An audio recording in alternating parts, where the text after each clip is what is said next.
음. 조선 초의 충절가라고 하면 크게 두 파트로 나뉘어서 볼 수 있을 것 같거든. 첫 번째 파트는 조선이 만들어진 바로 직후에 고려의 유신들이 자기들의 조국이었던 망한 나라 고려에 대한 충절가. 그건 이제 고려라는 국가 자체에 대한 충절이지 어떤 특정한 임금에 대한 충절이라기보다 그 파트가 하나 있어서 우리가 지난 시간에 했고, 거기까지는 이제 수업 시간에 했었던 거고, 오늘 하는 거는 이제 새로운 내용이야. 이 파트는 조선이 건국되고 5, 60년 정도 지난 다음에 조선에 굉장히 복잡한 정치적 사건이 일어나게 되거든. 그래서 동시에 동시대의 신하들인데 자기들이 각자 섬기는 임금이 달라지는 그런 상황이 벌어지게 된 거지.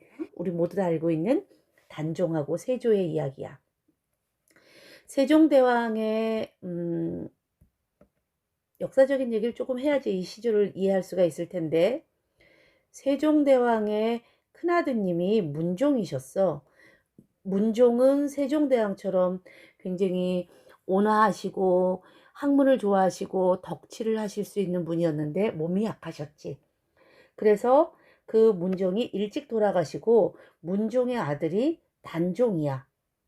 그런데 단종은 아주 어린 나이에, 지금으로 치면 뭐 초등학교 저학년 나이에 임금이 되고 말았지. 아직 한참 더 배워야 되고 아직 한참 더 힘을 길러야 할 때 제일 높은 지존의 자리에 오르게 된 거야. 그런데 사실 세종한테는 어떤 아들이 있었냐면 둘째 아들로 수양대군이라는 사람이 있었어. 수양대군은 세종의 아버지인 태종 이방원처럼 굉장히 과격하고 또 이렇게 리더십 있고 욕심 많고 이런 사람이었던 거지. 그래서 세종대왕이 돌아가시면서도 사실 이 수양대군이 자기의 둘째 아들이 큰아들을 어떻게 할까 하는 걱정이 있으셨대.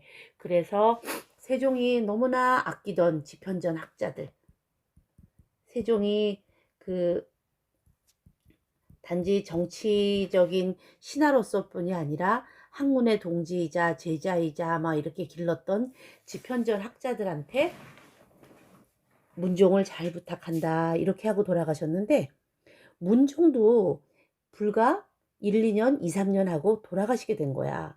그래서 이 문종도 돌아가시면서 역시 이번에는 자기의 동료이자 신하였던 집현전 학자들한테 단종을 잘 부탁한다 이렇게 부탁의 말씀들을 하셨어. 그런데 이런 부탁의 말씀이 무색하게 수양대군이 단종을 내쫓고 임금님이 돼버렸지. 그거는 뭐 개인적인 욕심이랄 수도 있고, 또 조선이 건국된 지 얼마 안 됐기 때문에 국가의 안녕을 위해서 그렇게 했다고 할 수도 있고, 뭐 여러 가지 사람들마다 보는 관점이 다르기 때문에 우리는 국어 시간이니까 거기까지는 뭐 내가 할 얘기는 아니라고 생각하고, 중요한 건 왕통이 말이야 이렇게 해서 이렇게 넘어가 버렸다는 거야. 그래서 그 임금이 누구야? 그 임금이 바로 세조인 거지. 이렇게 되니 동시대의 임금이 두 명인 거지.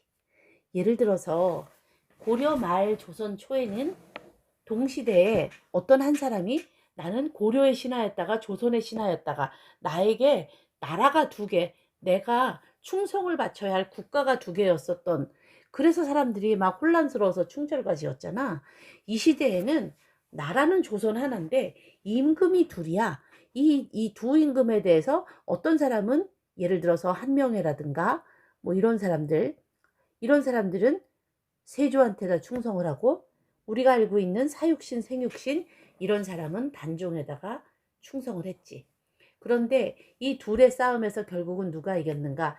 최종적으로 승리자는 세조야. 왜? 단종은 죽음에 이르렀으니까.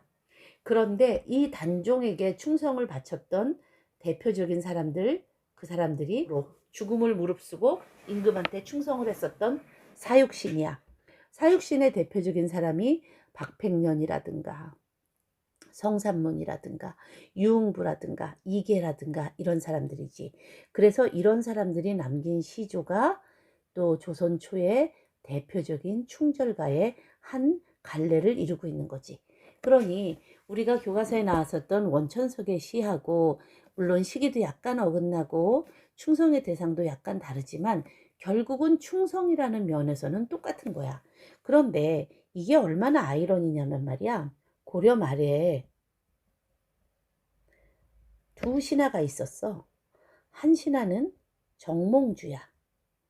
그리고 한 신하는 정도전이야.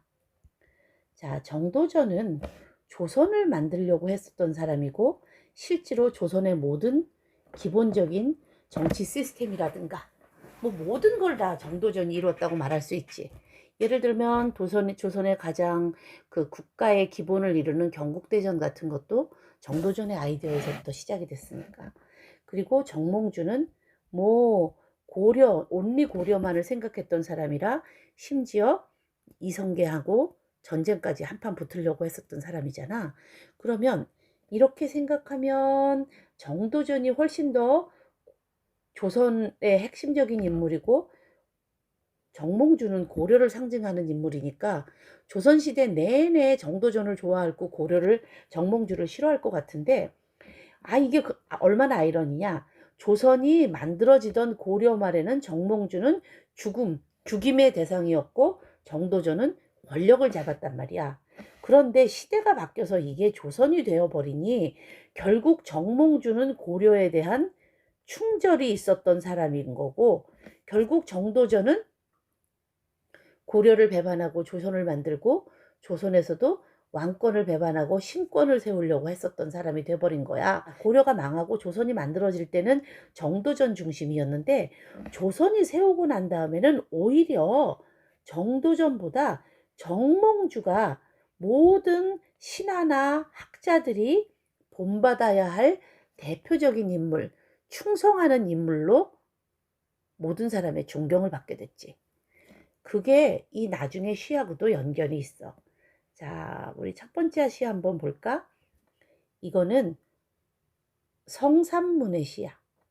성삼문이라는 사람은 어떤 사람이냐?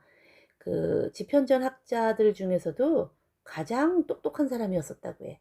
세종이 가장 아끼던 세종이 매번 정말 우리 성삼문이 천재야 진짜야 이렇게 생각했었던.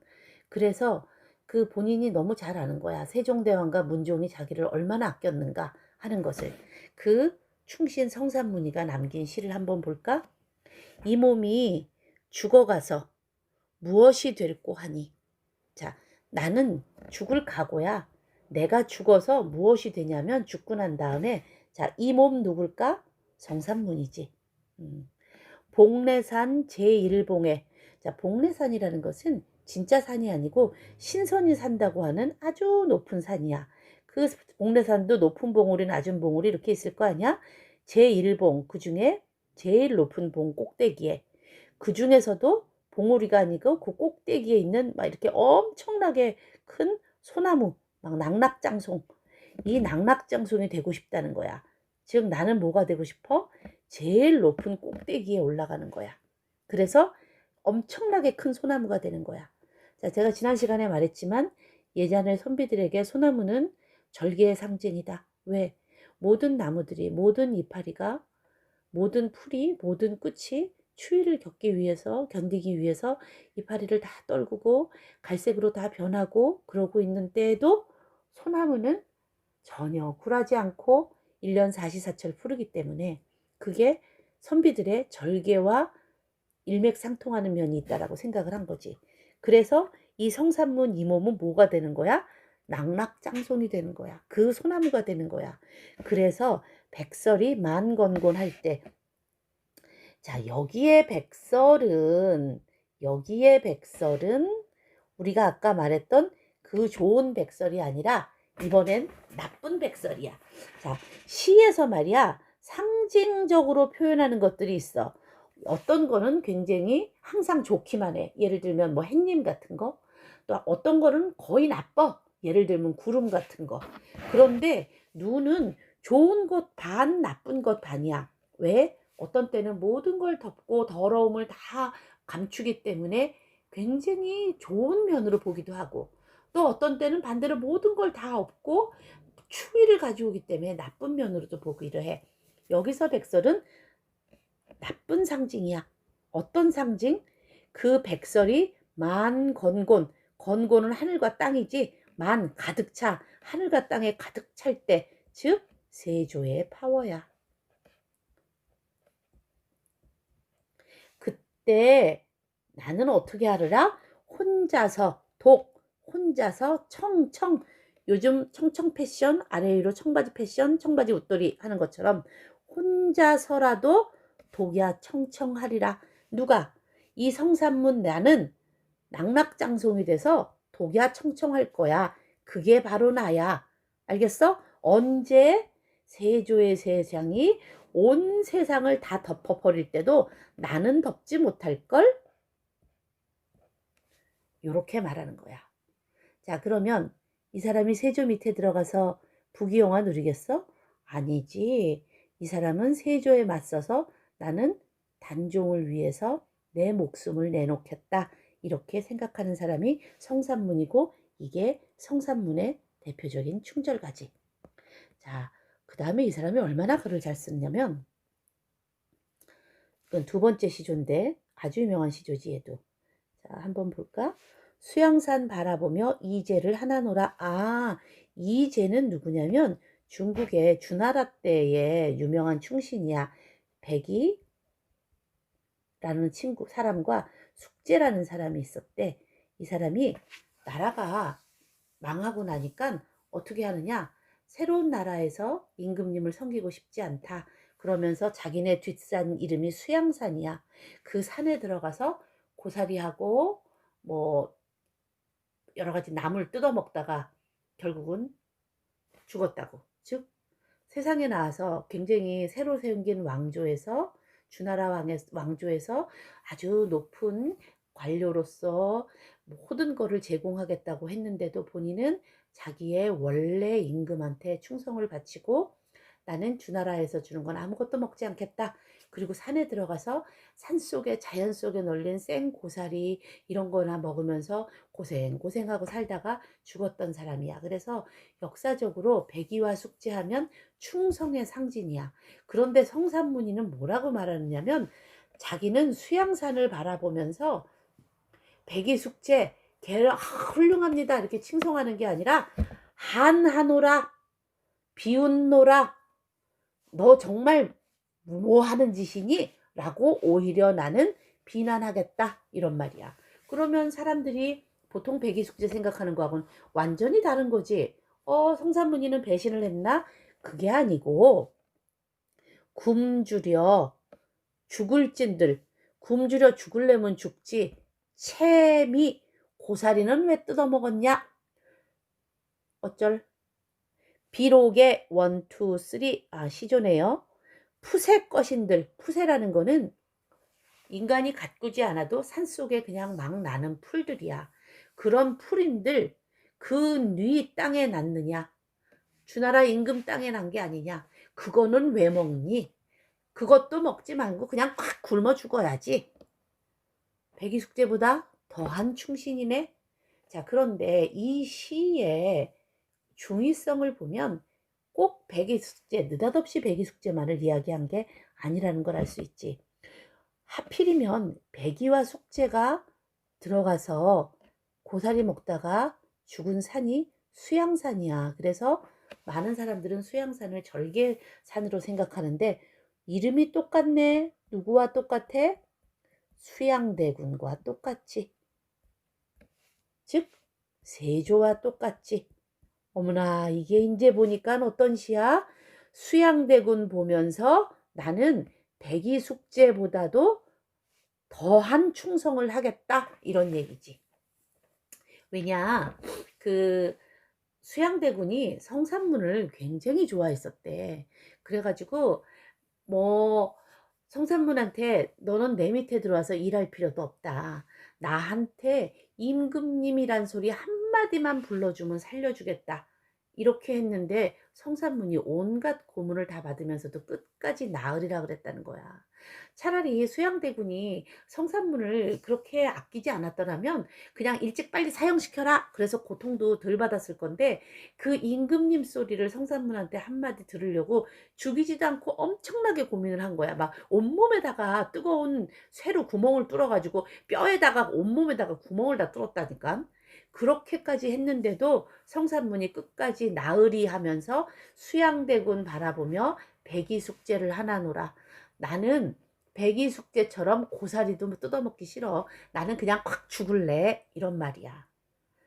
엄청난 충절가 아니야? 그리고 엄청나게 독한 사람 아니야? 자, 그러면 수양산이 근위 땅. 자, 이거 누구 땅이란 얘기야? 수양대군 땅이란 얘기지.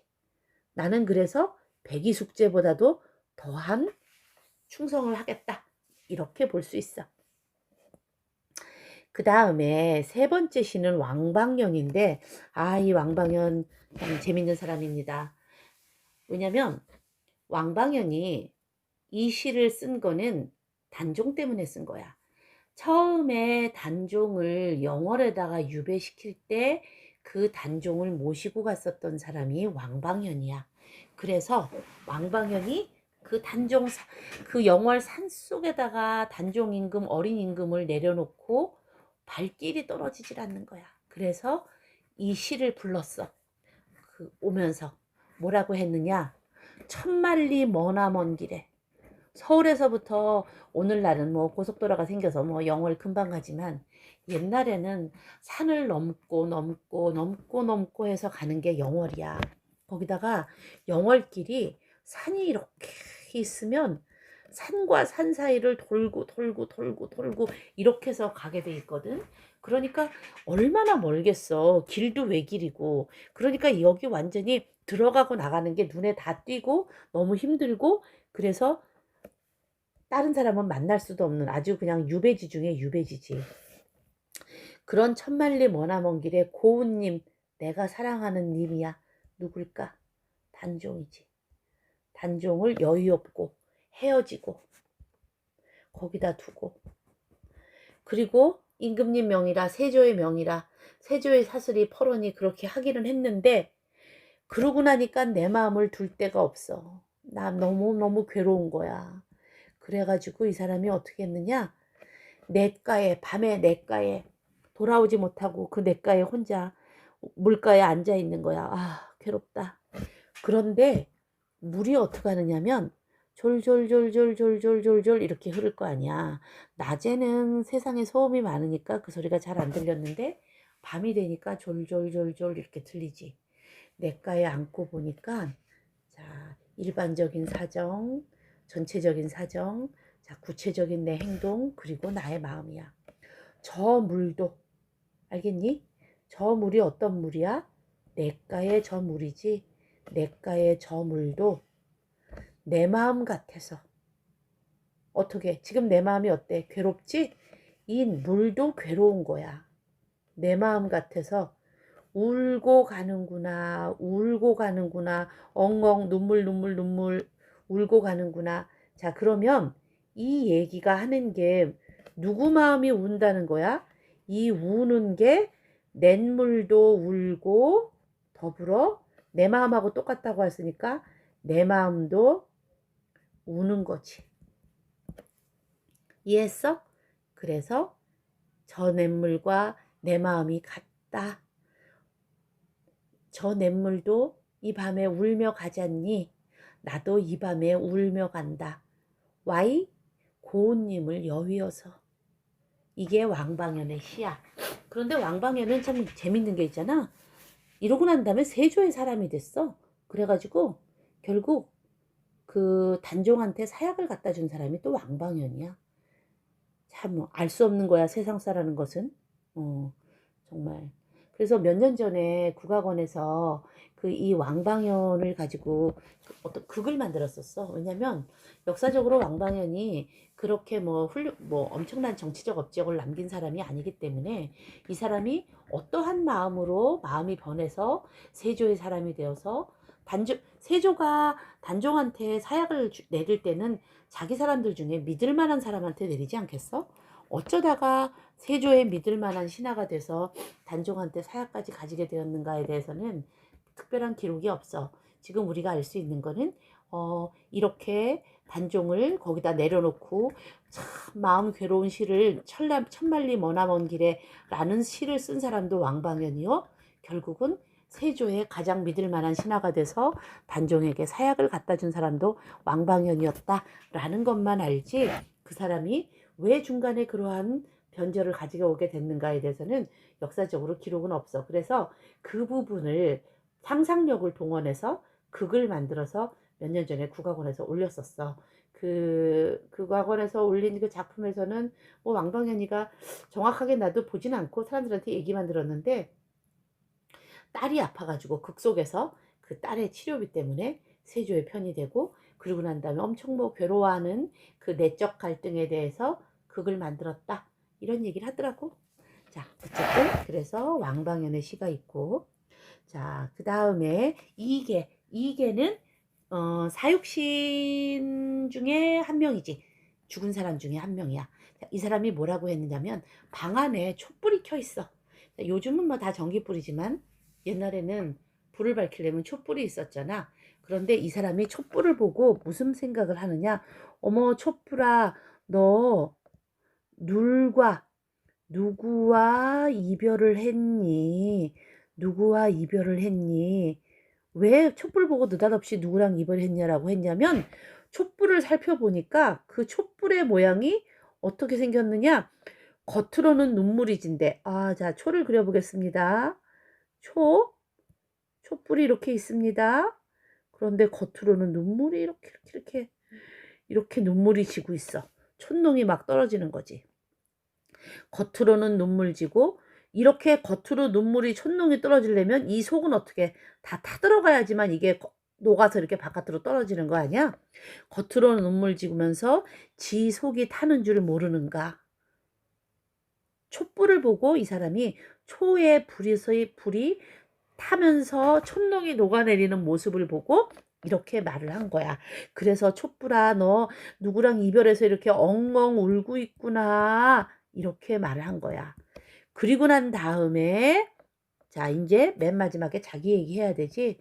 저 촛불이 나와 같아서 촛불과 내가 같아. 즉, 나도 엉엉 울고 있고 나도 겉으로는 눈물 지고 속 타는 줄 모르고 있는 거야. 저 촛불 나와 같아서 속 타는 줄 모르도다. 나도 촛불과 네가 나가 쌤쌤이야, 이렇게 말하고 있는 거야. 이게 이계의 시지. 이번에는 마지막 박팽년의 시를 보도록 하겠습니다. 까마귀 눈비 맞아 희는 듯 겁노매라. 까마귀는 우리나라 사람들 전통적으로 까마귀 뭐라고 생각해? 간신이라고 생각하지?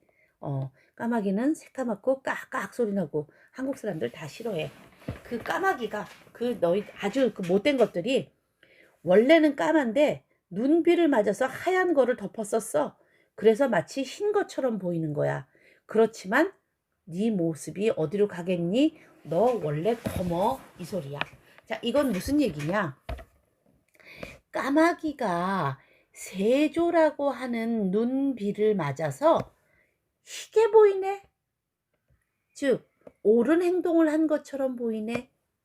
세조와 세조를 따른 사람들의 행동이 옳은 행동이다라고 생각하지 않으면 세조의 정당성이 확보되지 않기 때문에, 이미 세조의 세상이니까 세조와 간신들은 다 옳은 행동을 한 걸로 말을 하고 있지. 만약에 이 사람들이 성공하지 못했다면 사형감이지만 성공했으니까 나라를 구한 사람들이 돼버린 거야.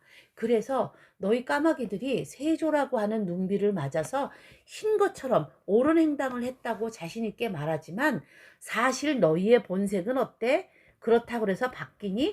너희의 본색은 검노매라, 검다 얘들아, 너희들 시커멓다, 이런 소리야.